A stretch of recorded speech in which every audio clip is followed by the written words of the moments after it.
To remove the back cover, first remove the wireless keyboard and mouse receiver from its USB slot under the front panel. Place the PC face down on a soft cloth.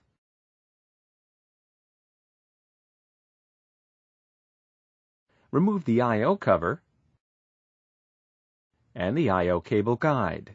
To remove the cable guide, squeeze the tabs at its sides and pull it off. Next, remove the memory door. Detach the 4 screws securing the stand to the computer and pull off the stand. The optical disk drive panel cover will also need to be removed. To do so, pry away the bottom side of the cover and pull it off the unit.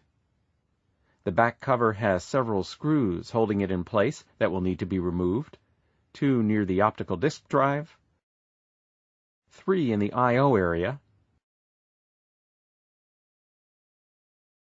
and 4 at the bottom of the back cover.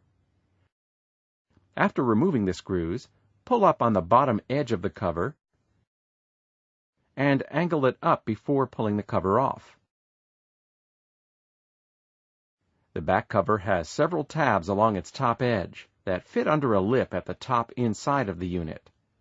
To replace it, align the tabs inside the lip at a 45-degree angle and lower the cover onto the PC.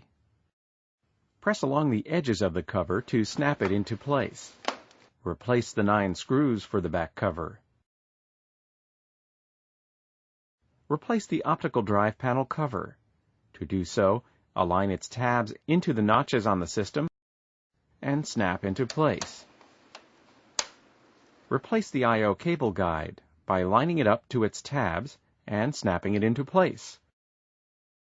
Replace the I/O cover and the wireless USB receiver.